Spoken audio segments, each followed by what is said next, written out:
Hi everyone! Today we have a special guest visiting called Tsai, chair, co-founder of one of the world's largest companies with more than 1 billion consumers, called Alibaba, a giant in e-commerce, digital payments, cloud computing, entertainment, and much more.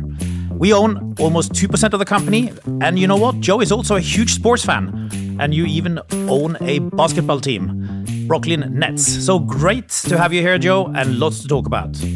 Thanks for having me, Nikolai. Wonderful. Now, let's start with the beginning, just to get to know you a bit. You were born in Taiwan, but when you were 13, you moved to the US. So how was that transition? It was an extraordinary transition. I came from a very different culture. I grew up in a very Chinese environment and went to a Chinese school. So I barely spoke English when I landed in New Jersey in the United States at age 13. So I went to a boarding school. I thought the best way for me to integrate and be friends with everyone was to play a lot of sports. I tried out for a lot of teams. I got cut from the baseball team. Were you any good? I wasn't good skill-wise in baseball, but I was fairly athletic and had some speed, right? I was fast.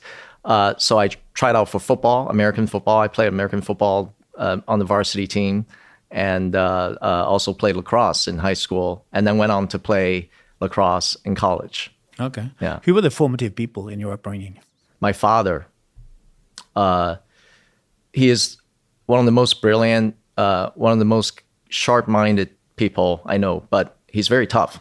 I feared my father. Do you still fear him? I still, well, he's no longer with us. Is he still kind of a bit of a ghost in your life? Still a bit of a ghost, but I think over the years I felt that I could now, if he were alive, I could talk to him and say, hey, you know, I've accomplished something in my life as well, and probably could rival your accomplishments, but I'm still not as smart as he is. You know, I just love to see these drivers. We all have something we want to prove for somebody. Now, before, I mean, you went to Yale, you studied law, but before you joined Alibaba, you also worked for the Swedish Wallenberg family, the Investor AB. Mm-hmm. What was that like?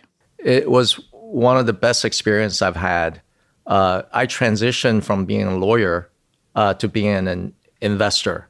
I worked for an investor in Hong Kong in their office and focused on private equity investments. And it was really where I learned the fundamentals of investing. I still remember they gave everybody a book, the McKinsey corporate finance book on valuation. Right. And that's when you learn how to do a DCF model. Yeah. And the discipline, the work ethic was incredible. And I love that environment. I still stay in touch with him. In fact, before I came in here earlier this week, I was in Stockholm and had dinner with Marcus and Jacob, both of them actually at the same time, which was rare. I really enjoy that time just catching up with them. Yeah, they are for sure are long-term thinkers. Now, how did you end up at Alibaba? I was at Investor AB. I think it was my fourth year going into it. I started working at Investor AB in 1995. And then in 1999, a friend of mine who I knew from Taiwan, our parents are friends as well, he came to me and said, you have to go to Hangzhou to meet this man, Jack Ma. He is special. He is kind of crazy, but you should meet him. So I got on a flight to Hangzhou. Back then, there were only 2 flights a week between Hong Kong and Hangzhou, Tuesdays and Thursdays. I got on a flight and I went to Hangzhou to see him. When I went into this apartment, he had a second floor apartment in the city of Hangzhou, and it's called Lakeside Gardens. It's in this complex. I saw multiple pairs of shoes outside. So there were quite a few people inside working. There were engineers, there were customer service people. And back then, Jack had created a website to have small, medium-sized companies from China that are exporters that want to sell around the world. And our first website, believe it or not, at Alibaba was in English language because it was customer-facing to the West. And there were engineers working away, customer service people doing things. I still remember they had a notebook of, they wrote down every single registered user on the site. And there were 28,000 registered users at the time. Wow. And then after about an hour, I chatted with Jack. I said, Jack, I have to use the restroom. Can I go to the bathroom? And I went in there. There were like 10 toothbrushes next to the sink. I thought, oh my God, these people are 24/7 living, breathing in this room, working away. That was the start of the culture. That's the equivalent of a garage, right? So did you join that toothbrush club? I joined the I didn't bring my toothbrush, but I went away very inspired, not just by Jack's vision and charisma, but also the fact that there were a lot of people that are willing to follow him. It was very early. He didn't have any money. And the people that worked there were his students. Why did they want to follow him? What are the characteristics of a leader who people want to follow? I think the most important thing is to give people a sight of what the future looks like. And what kind of sight did he give you at the time of what Alibaba could be? Well, at the time, our business is a B2B marketplace. And he said, on the cusp of China joining the WTO, all these small and medium-sized companies want to do business around the world. And Alibaba's mission back then was, and still is, to make it easy to do business anywhere. And our DNA, our culture is to help small businesses to go as far abroad as possible. And that was kind of the vision. And obviously, we developed into a big domestic consumer company, as well as cloud computing now. When did you understand that this was going to be really big? I didn't appreciate the scale until around 2005, when that was 6-7 years into our founding, when Yahoo came knocking on the door and they said we want to invest. And at the same time, eBay was also looking at investing in the company. And we were even thinking about selling our little baby called Taobao, which today is the largest e-commerce marketplace in China for consumer e-commerce. And eventually we negotiated with Yahoo, and that's just the size of their investment. They invested $1.25 billion into not just into the company, but they also bought out a number of VCs in a secondary transaction. $1.25 billion that valued the company at over $4 billion. And I still remember it was the summer, and then I saw my parents in the summer. I would, talking about my dad. That was a proud moment when I said to my dad, "I think I've made some sort of." But when did you see the real potential scale of the business? When did you really feel that it was taking off? It's a good question. The scale of the business didn't take off until when Taobao started to monetize. We knew we had a good thing going with Taobao, with buyers and sellers in the marketplace, but we were having trouble monetizing. And there were several efforts in 2006 and 2007 that sort of didn't work out that well. But then we got onto something. We basically monetized the marketplace using search advertising. And so you can imagine you have a Google way of monetizing the marketplace on an eBay type marketplace. And that was unique. That was actually new, pioneered by Alibaba. And I just remember in 2008, our cash flow started to grew exponentially. And that's when we realized we had a really good thing going. Now, there is, of course, you're not the only one who've seen the opportunities here. And so you have now competition in several of your businesses. Tell me about the most serious competition you are facing. I think the competition, I can name a number of competitors, and you know them too. You probably invest in some of them. And I think our when we look internally and kind of self-reflect over the last several years, we have fallen behind because we forgot about who our real customers are. Our customers are the users that use our apps, that are shopping. And we did not give them the best experience. So in a way, we kind of, stepped on our own foot and didn't really focus on where the value is, where we could provide value. And so as part of the reorganization, our new CEO comes in. I'm the chairman, but I work with a CEO who's 12 years younger than I am. And he's very, very user-focused, focused on the product and the interface and the user experience. And that's the most important thing for us. And how are you rectifying it? What kind of steps are you taking? The first thing we did was to acknowledge mistakes. We've acknowledged that in the past, we might have not focused on our user experience.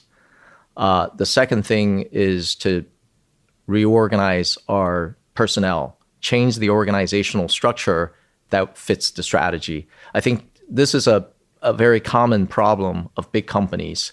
Big companies are set in their organizational structures, and then they don't change because people don't like to change. They don't want to change jobs. They are afraid to be fired and things like that.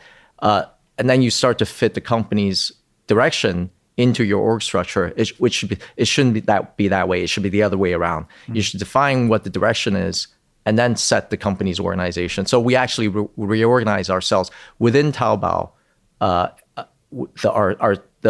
group CEO, who's also directly the CEO of the Taobao Tmall marketplace, if you look at his direct reports today, they're drastically different from who his direct reports were 3 months ago. But was there like bureaucracy building up, or what happened? What made you not kind of see the change in the marketplace? I think it's human nature that people don't like to acknowledge mistakes. And true leaders and true good managers have that sense, have that ability to self-reflect and say, I might not have done something right. I did this wrong. I need to change. They need to change themselves. But it is human nature that they don't do that. And I think we fell into that trap, and you have to eat a little bit of humble pie. I think part of leadership is humility. You got to be able to admit your mistakes and say, all right, let's correct course, but here's the new vision. Because employees are looking for that direction. It's very, very important. What does it do to morale in a company which has been growing so fast and where the share price went through the roof when these kind of things reverse? The morale has not been good in the past 3 years. Through a multiple factors. First, we had COVID. Yeah. And then the economy, the Chinese economy, sort of bounced back after COVID, but then it sort of flattened out. And competition was another issue. And also another issue was regulatory scrutiny. We paid big fines, but that's all behind us. Yeah. But all those things combined was quite devastating to the morale. But as I said, the most important thing, though, is employees are looking for a direction. If you can clearly communicate what the direction is, then they will get rejuvenated. Changing tack a bit, of course, your business depends on a strong consumer. How do you see the Chinese consumer just now? If you look at the whole Chinese economy, China is about 31% of global production, but the consumers only consume 14% global consumption. So obviously there's an imbalance. China is a net export country, makes a lot of things. But at some point, Chinese consumers should come into more significance and rival that of the Western developed markets. In China, overall consumption is slightly over 50%, whereas the developed markets consumption is over 70% of the total economy. So there's a lot of potential. But the way I see the consumers today is there's a couple of factors that kind of temper their confidence and willingness to spend. Number one, there's a wealth effect from the property downturn. I think on average, property prices have come down 30%. And so when people's assets, a lot of their wealth is tied up in real estate, they don't, and this sort of downturn happens, they don't feel as wealthy, and they want to save, they want a propensity to spend is diminished. The second thing is, I think young people today are still worried about being able to get a job. Just look at ourselves. In the last several quarters, we've had headcount reductions just through attrition. It's not like we were laying off people, but just through attrition, we're not hiring. I think it's important that businesses, especially private businesses, are given incentives and the signal and the confidence to invest and hire people. So when people don't feel very certain about the future, about their job stability, then their propensity to spend is also affected. The ability to spend, though, is there. China has very high savings rate, and people household cash is still very strong. Yeah, we had expected the upturn after COVID in China to be stronger than what actually happened. But it sounds the same. It sounds like the same. You had the same opinion. Well, I just said consumer confidence is quite low right now because of the wealth effect and uncertainty about employment in the future. You mentioned increased regulation. Are you still seeing increased regulatory pressure? I don't think it's increasing. I think regulatory framework is now more clear. We know what are the lines, how to keep within the boundaries and not to overstep the boundaries. So having that clarity is very good for business. Now, China has been the factory of the world for many years now. How do you see this developing going forward? I still think China will continue to be a manufacturing powerhouse in the world. Despite declining population, on a relative basis, China's population is still very large. You're looking at 800 million productive workers in the economy.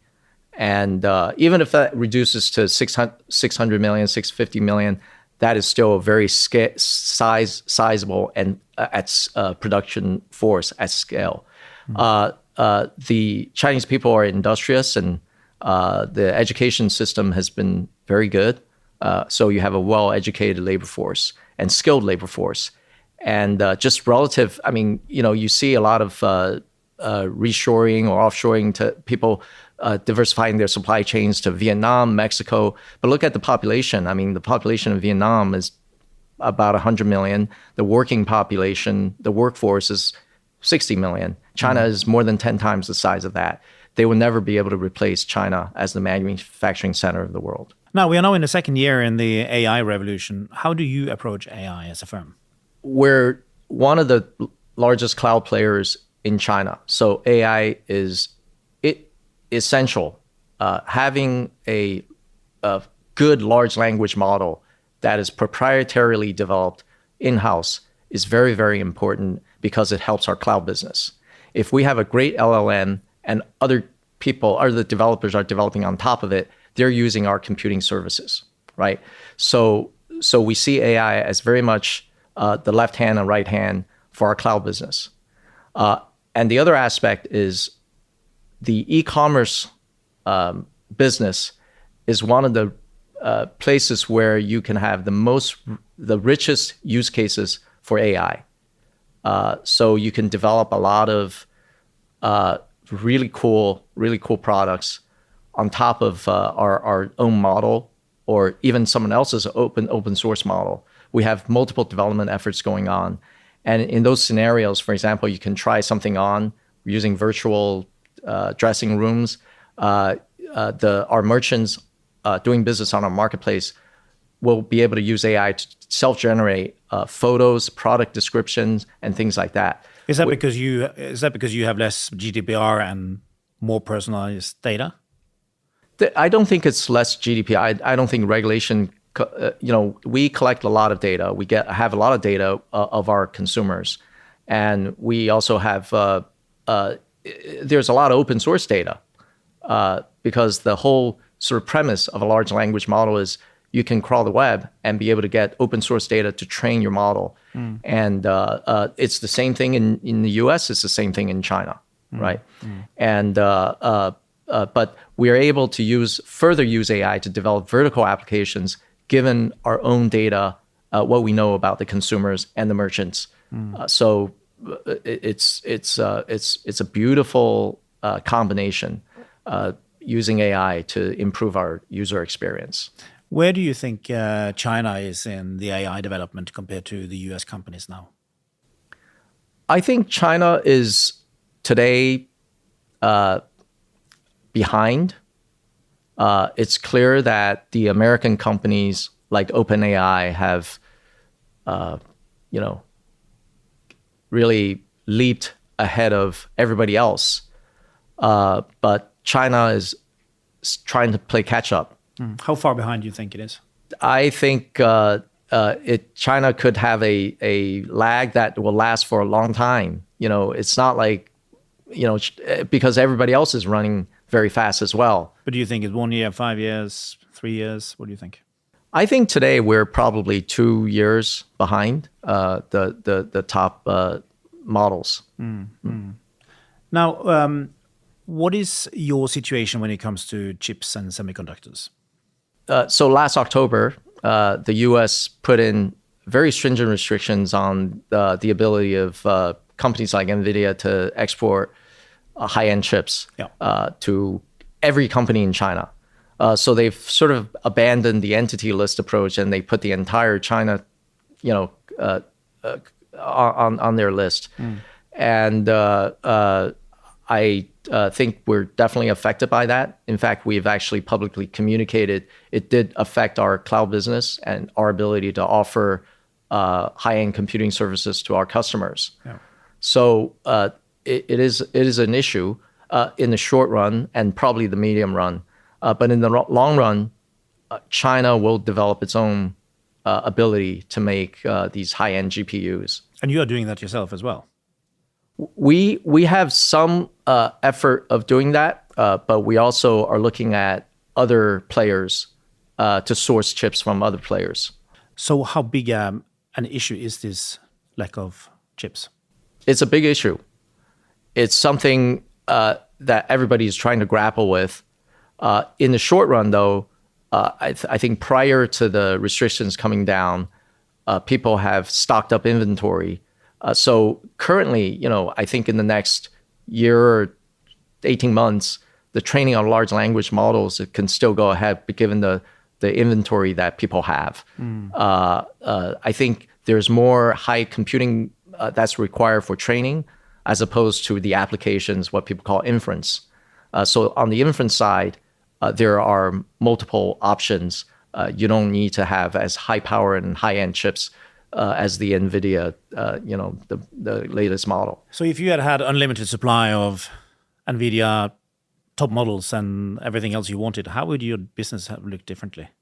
I think we will have a more robust cloud computing business, and we will be able to have customers that want to rent computing power from us.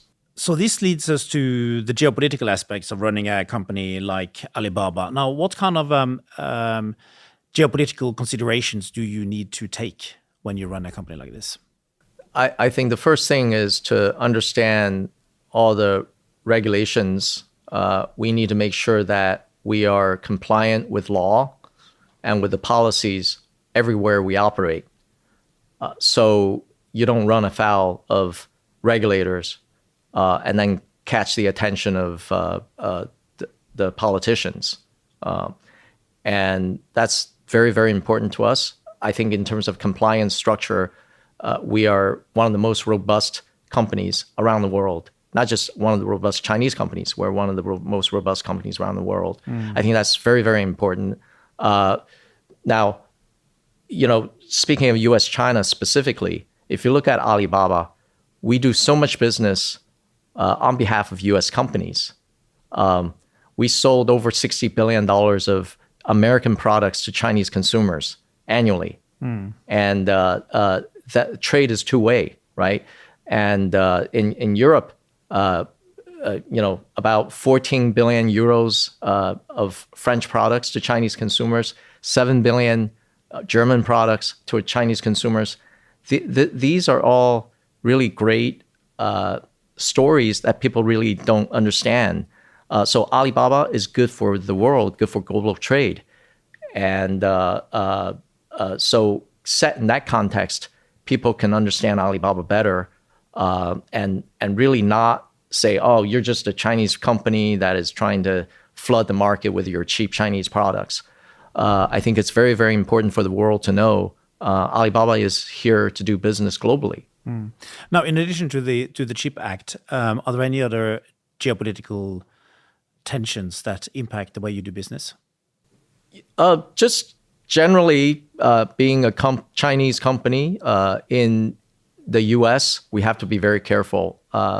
So, for example, we don't have much of a consumer-facing business in the United States, and that's because concerns about data privacy, cybersecurity, and things like that. These are some of the issues that we will have to navigate in the future. What are some of the misconceptions that you see that people in the West have when it comes to the current situation in China? I think people tend to be categorical about China, whereas a lot of the truth is somewhere in between. I find this talk about whether China is investable or not quite ridiculous. You're talking about the second largest economy in the world, a very industrious labor force, as I referred to before, 800 million people that are working very hard. So I don't think it's constructive to talk about whether to pull out from China or investable in China. I think people have to recognize that you can't bet against the Chinese people. This is an economy that'll be around for a long time, and that'll actually be good for the world. You mentioned that one can't bet against China, which kind of brings me to corporate culture and work ethics. So what is strong corporate culture to you? A strong corporate culture means that you identify with the mission of the company, you see the company's direction very clearly, and you love working with your colleagues. Yeah. You love your boss, you love your colleagues. I think that has always been the Alibaba culture. We have a saying, work happily, live seriously. People always talk about work-life balance, but at Alibaba we say, well, why does it need to be a dialectic of work versus life? When you come to work, you should be happy because you're among friends. And do you work all the time? No, I don't work all the time. I have to admit, I have actually found ways to become more efficient, so I don't have to work.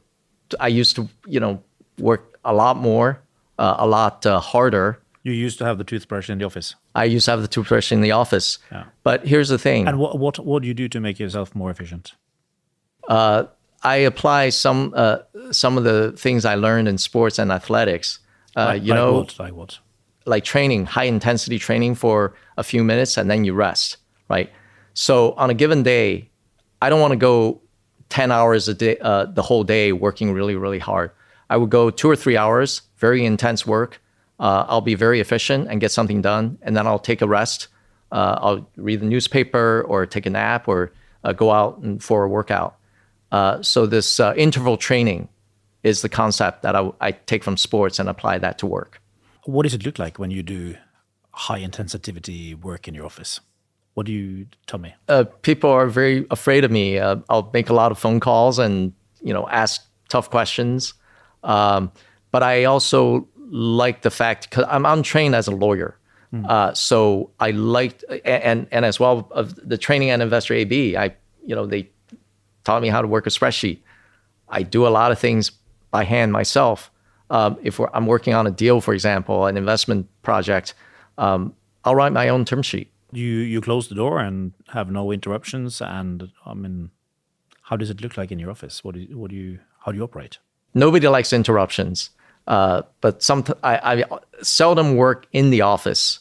I'm always traveling. I'm in a hotel room. I'm on the plane.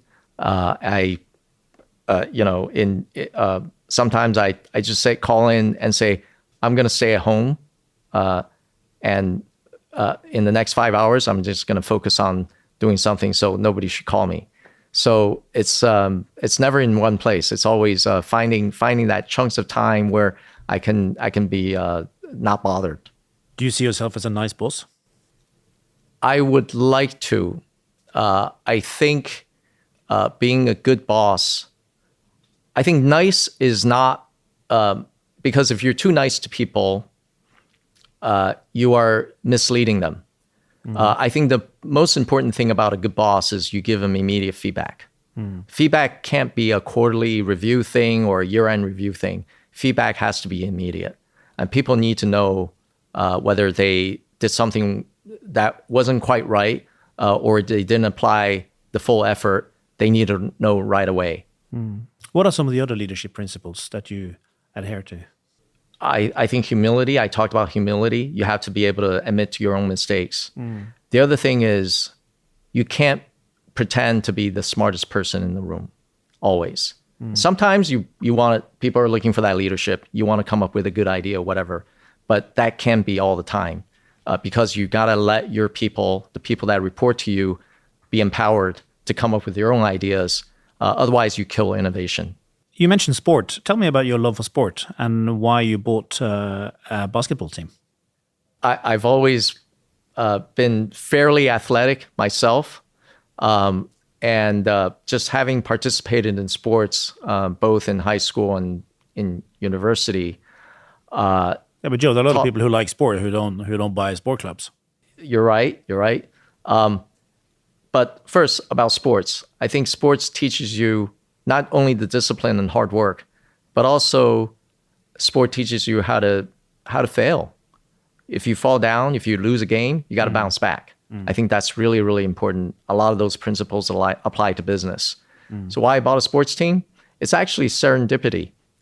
When the Brooklyn Nets were up for sale, this is in 2017, I really had no idea what it's like to invest and be an owner of a sports team.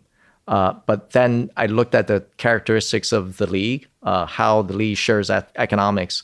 One of the great things about the NBA is they have a very good collective bargaining agreement that splits the economics between the teams, the owners, and the players. The players are really providing value, right? So they should get their fair share of the economics.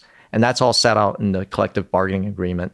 And then the other thing about the NBA is among the 30 teams, it doesn't matter if you're competitively successful or not. There is a mechanism for all teams to be, even the small market teams, to be competitive and to also make money. So there's a pretty fair sharing economics among the teams. For example, the TV rights. The NBA today gets something like $2.7 billion of national TV revenues every year. That gets split among the 30 teams evenly. That's very, very different from the EPL, for example. So I thought those characteristics are almost like a little bit socialist, but it ensures that everybody that invests in the league will not lose a lot of money. And the other thing is Brooklyn, right? We're in New York City. Where else and how else can you get an opportunity to own an asset that is kind of like a crown jewel in a big city, in a big country, with one of the most popular sports in the world? Is it fun? It's absolutely fun. I love going to games. I can see you're having fun with it. What are the other ways you're having fun? I spend time with my kids. Right. One of the most rewarding things is to see my 17-year-old son play a basketball game, just a high school game. He's the starting point guard on the basketball team, and it just gives me so much pleasure to see him do well on the court. Do you read? Yeah. What do you read? Well, I like to read spy novels. I'm a big John le Carré fan. Okay. And I still remember when I was a teenager, one of the first books I read was Tinker, Tailor, Soldier, Spy. Yeah. And I got hooked on it right away.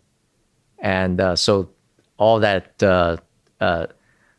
I think le Carré, the author, has been able to take some of his real life and turn it into this experience for the readers. It's almost aspirational. Like you want to be one of the characters in the book. And so I enjoy that very much. And other than that, I try to read as much sort of current affairs. I love The Economist, but that's probably not reading books. What would be your advice to young people? My advice is learn one or two very fundamental skill sets that you're going to be on the top 10% of everybody else. Like, if you want to learn how to code, if you want to learn a particular subject area, I think you have to develop some specialty. My specialty professionally was actually tax law. I was a tax lawyer for 3 years. And I knew I could go into a room and be at least somewhat smart when people talk about tax structuring. And it still actually is helpful to me today. We're looking at some things internationally where structuring the right corporate entities and tax structures and licensing structures are important. So I get very involved in that. So you can't just be walk into a room and just be a generalist in all areas. You have to be able to tell somebody, I'm an expert in one thing, this particular thing, and that's how you get respect. The other thing that I would say to young people is, learn multiple things. In particular, I think in the future, data science is important. Take a class in data science. It used to be called statistics, but data science is the more fancy way of naming it. And also take a class in psychology. I think there is something that's fascinating about the human mind and how the mind works, and that's very different from machines. And so if you are equipped with some ability to code, like young people nowadays, they all learn how to code on Python or Java or whatever it is, understand data science and understand a little bit of psychology, I think you're equipped with all the tools that you need to be successful in life. Sounds like a good plan. You for sure have been very successful, and it's been really great having you on. Thank you so much. Nikolai, thank you very much. I appreciate it. 朋友都知道我是很挑剔的，防晒乳我选 KS 皇家呵护抗光清爽高防晒凝露，因为它有媲美蓝光神盾的抓藻植萃，保护我在阳光下延缓肌肤老化，维持青春弹力，可以防御工作环境里的3C 商品。各种光源对肌肤的伤害，擦起来清爽不黏腻。我特别喜欢它做到海洋友善，365天，天天抗光抗老化，是我的保养日常。你呢？呵护你，呵护全家人，专属你的 KS Royal Care 抗光清爽高防晒凝露。